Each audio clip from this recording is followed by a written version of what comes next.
আসসালামু আলাইকুম সবাইকে। আশা করি সবাই অনেক ভালো আছেন। দুপুরের রান্নার প্রিপারেশন নিচ্ছি। এই তো সব সবজিগুলোকে কেটে রেডি করে নিব, তারপর রান্না করতে যাব। আর আমি আজকে বানাবো হচ্ছে চিকেন কিমা দিয়ে ভেজিটেবল পোলাও। আর এই চিকেন কিমা ছাড়াও এই পোলাওটা বিফ কিমা বা মাটন কিমা যে কোনো কিমা দিয়েই করা যায়। আর এই পোলাওটা খেতেও কিন্তু ভীষণ মজার আর খুবই তাড়াতাড়ি করা যায়। এখন তো শীতকালে সবজি দিয়ে বাজার ভর্তি, দামও একটু কম, আগের চেয়ে অনেক কম দাম। যে কোনো সবজি ব্যবহার করা যায় পছন্দ মতো। তো মটরশুঁটিটা আসলে আমি পাইনি বাজারে, মটরশুঁটিটা এখন ওইভাবে বের হয়নি। এখানে হচ্ছে আমি নিয়ে নিছি পেঁয়াজকলি নিয়ে নিছি, তারপর গাজর নিয়ে নিছি, এরপর হচ্ছে ফুলকপি নিয়ে নিছি, আর ক্যাপসিকাম নিয়ে নিছি। ক্যাপসিকামটা কিন্তু এমন একটা মরিচ, এটা যে কোনো নুডলস হোক বা সবজি হোক যে কোনো কিছুতে দিলে কিন্তু খাবারের টেস্ট কিন্তু অনেক বেড়ে যায়।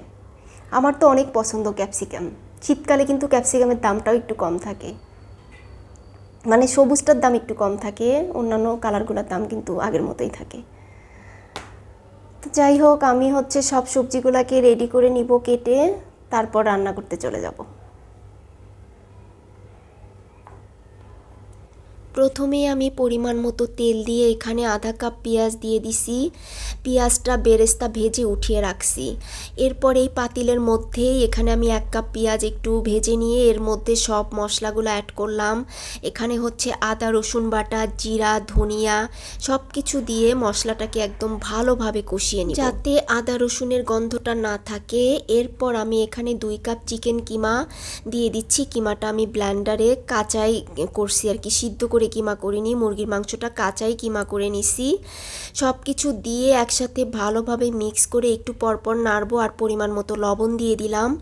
একটু পরপর নাড়তে হবে, না হলে কিন্তু দলা হয়ে যাবে মুরগিগুলা। এরপর দিয়ে দিব হচ্ছে গরম মশলা দিয়ে এখানে একটুখানি জয়ত্রী আর হচ্ছে জায়ফল গুঁড়া করে সেই গুঁড়াটা দিয়ে দিলাম 1 টেবিল চামচ দিয়ে সব কিছু ভালোভাবে আমি 5 মিনিটের মতো রান্না করছি। মুরগির কিমাটাকে 5 মিনিটের মতো রান্না করে তারপর পোলাওয়ের চালটা দিয়ে দিছি। এরপর সব কিছু অ্যাড করতেছি, ফুলকপি, গাজর, পরিমাণ মতো কাঁচামরিচ, সব কিছুকে আমি একসাথে চালের সাথে একদম ভালোভাবে ভেজে নিব। আর একটা চুলাতে আমি গরম পানি দিয়ে দিছি।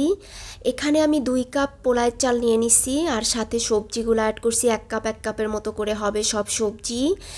আর এই পোলাওয়ের চালটার জন্য সবজি সব কিছুর জন্য আমি মোট 4 কাপ পানি ইউজ করছি। এখান থেকে এই 4 কাপের মধ্যে একটুখানি পানি আমি উঠিয়ে এখানে গুঁড়া দুধ গুলিয়ে তারপর চালের সাথে একসাথে মিক্স করে দিলাম। দেওয়ার সাথে সাথে কিন্তু পানিটা একদম সবজি আর চাল একদম টেনে নিছে।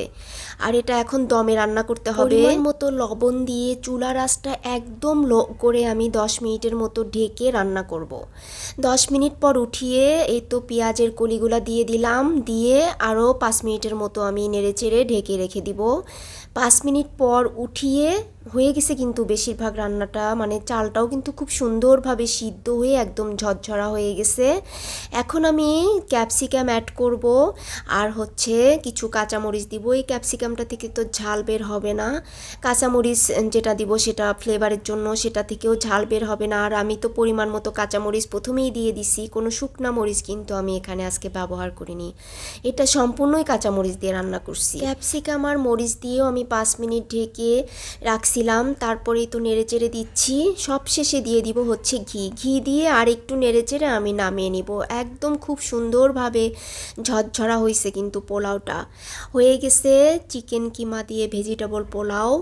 আর মটরশুঁটি থাকলে খুবই ভালো হতো, বাজারে কিন্তু এখনও অ্যাভেলেবেল মটরশুঁটিটা পাওয়া যাচ্ছে না। আমি খুঁজছিলাম, আসলে পাইনি। মটরশুঁটি দিলে আরও খুব সুন্দর হতো, খেতেও মজা হতো। এখন একটু গার্নিশ করে নিচ্ছি। আসলে যে কোনো খাবারে যদি একটু সুন্দর করে গার্নিশ করে দেওয়া যায় তাহলে দেখতেও ভালো লাগে আর খেতেও ভালো লাগে। আমি একটু বেরেস্তাটা প্রথমে যে ভেজে রাখছিলাম সেই বেরেস্তাটা খুব সুন্দর করে দিয়ে দিলাম। একদম গরম গরম আর খুবই মজা খেতে এই চিকেন কিমা দিয়ে ভেজিটেবল পোলাও। এখন আমি বানাবো কাবাব। এখানে চিকেনটাকে সিদ্ধ করে তারপর কিমা করে নিচ্ছি 1 কাপ, পেঁয়াজ কুচি আধা কাপ, পরিমাণ মতো কাঁচামরিচ, একটু পেঁয়াজ বেরেস্তা, তারপর হচ্ছে ধনিয়া পাতা, 2টা আলুকে একদম ভালোভাবে সিদ্ধ করে ম্যাশ করে নিছি। আদা বাটা, রসুন বাটা, জিরা বাটা, ধনিয়ার গুঁড়া এরপর হচ্ছে গোলমরিচের গুঁড়া, গরম মশলার গুঁড়া সব কিছু দিয়ে দিচ্ছি, সব মশলাগুলা। তারপর দিয়ে দিব 1 টেবিল চামচ কাবাব মশলা, পরিমাণ মতো লবণ দিয়ে দিব, কিছু ব্রেড ক্রাম্ব দিয়ে দিব, বাইন্ডিংটা ভালো হবে, মানে কাবাবটা ভাঙবে না। আর দিয়ে দিব হচ্ছে একটা ডিম। এই কাবাব যা কিছু আমি নিছি তার জন্য একটা ডিমই যথেষ্ট, আর ডিম লাগবে না। আর একটা ডিম দিলে কিন্তু একদম নরম হয়ে যাবে। সব কিছুকে আমি ভালোভাবে মাখিয়ে নেওয়ার পর একটু ঘি দিয়ে দিলাম। ঘিটা দিলে খুব সুন্দর ফ্লেভার আসবে। মানে এটা কিন্তু আমি ফার্মের মুরগি দিয়ে করতেছি, মানে বোঝার কোনো উপায় নাই এই কাবাবটা যে আমি ফার্মের মুরগি দিয়ে করছি। এই কাবাবটা এত মজা হয়, এই কাবাবটা আর কোনো গন্ধ, মুরগির যে একটা গন্ধ বা কিচ্ছু থাকে না, বোঝার কোনো উপায় নাই। কাবাবে শেপ করে আমি এখন শুধু ভেজে নিব, আর কিন্তু কিচ্ছু করতে হবে না, একেবারে খুব সহজে এই কাবাবটা বানানো যায়। এখন সব কাবাবগুলাকে ভালোভাবে তেলের মধ্যে মিডিয়াম জালে ভেজে নিব। একদম খুব বেশি জালে ভাজা যাবে না, তাহলে আবার পুড়ে যাবে, আবার খুব কম জালেও ভাজা যাবে না। মিডিয়াম জালে সবগুলা কাবাবকে আমি ভেজে নিছি। হয়ে গেছে কাবাবটা। চিকেন কাবাব আর হচ্ছে চিকেন কিমা দিয়ে ভেজিটেবল পোলাও। এই কাবাবটা চিকেন ছাড়াও বিফ বা মাটন যে কোনো কিছু দিয়েই করা যায়, আর খেতে কিন্তু ভীষণ মজা। দুইটা রান্নাই এত মজা হয়েছে, মানে কি বলবো আর। সাথে আমি একটু সালাদ বানিয়ে নিছি, শসা, তারপর হচ্ছে টমেটো, ধনিয়া পাতা, পেঁয়াজ, মরিচ কেটে খুব সুন্দর করে সালাদ বানিয়ে নিছি। তো এই ছিল হচ্ছে আজকে আমার খুবই মানে মজার দুইটা রান্না। আশা করি সবাই এভাবে বাসায় বানিয়ে খাবেন।